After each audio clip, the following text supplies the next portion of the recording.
મોરબીમાં પતિ અને તેની પ્રેમિકાએ મળી પત્નીની હત્યા કરી નાખી. મોરબીના જાંબુડિયા ગામનો આ બનાવ છે. પોલીસને ગુમરાહ કરવા અકસ્માતે મોત થયાનો સીન બનાવ્યો હતો. ફોરેન્સિકમાં હત્યા થયાનું ખુલતા પોલીસે પતિ અને તેની પ્રેમિકાને ઝડપી લીધા છે. મોરબીના ડીવાયએસપી ઝાલા સાહેબે આપી છે વિગતો. Story report by Himanshu Solanki, Morbi.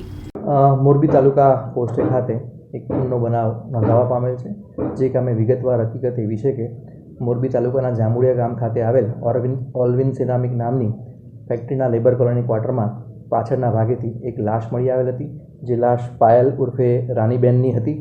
જે લાશ ઉપર પ્રાથમિક દ્રષ્ટિએ જોતા નાના મોટા ઉજરડા અને મારામારીના નિશાન જણાઈ આવતા આ લાશનું ફોરેન્સિક પીએમ કરવામાં આવેલું હતું. ફોરેન્સિક પીએમ દરમિયાન આ લાશને ગળાના ભાગે ટૂંકો આપી અને મરણ નિપજાવેલ હોવાની હકીકત ધ્યાને આવેલ હતી.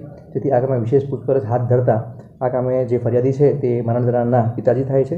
તેઓએ પોસ્ટે આવી પોતાની ફરિયાદ જાહેર કરેલ હતી કે જે એમના દીકરી છે રાનીબેન ઉર્ફે પાયલબેન, જેની ઉંમર 20 વર્ષની છે, તેમને તેમના પતિ રાહુલભાઈ રોડુલાલ નાયક નાઓને એક રેવાલીબેન સાથે આડા સંબંધ હોય અને આ રાહુલભાઈ રેવાલીબેનને બીજી પત્ની તરીકે રાખવા માંગતા હોય.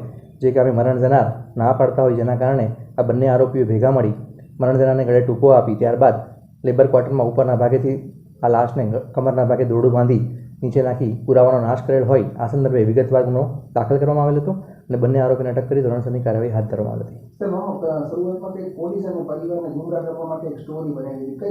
જે મેં આપને વાત કરીએ, લેબર ક્વાર્ટરમાં એ લોકોએ લાશને પહેલાં મરણ જનારને ગળે ટૂંકો આપી મારી નાખેલ અને ત્યારબાદ લાશને નિકાલ કરવા માટે લેબર ક્વાર્ટરના પાછળના ભાગેથી કમરના ભાગે દોરડું બાંધી અને નીચે ફેંકી દીધેલ લાશને, જેથી અકસ્માત જેવું જણાય અને પોલીસ ગુમરાહ થાય. પરંતુ આ કામે ફોરેન્સિક પીએમમાં હકીકત જાહેર થયેલ હતી અને ત્યારબાદ ફરિયાદી આવી વિગતવારની ફરિયાદ જાહેર કરેલ છે. માં motor driving, safe and sure driving. Driving એ શોખ સાથે આપની મોટી જવાબદારી પણ છે. અમારા ઇન્સ્ટ્રક્ટર દ્વારા સચોટ અને સરળ માર્ગદર્શન. આપની રોજની તાલીમની માહિતી મેળવીને શું અધુરાશ છે એના ઉપર પૂરું ફોકસ કરાય છે.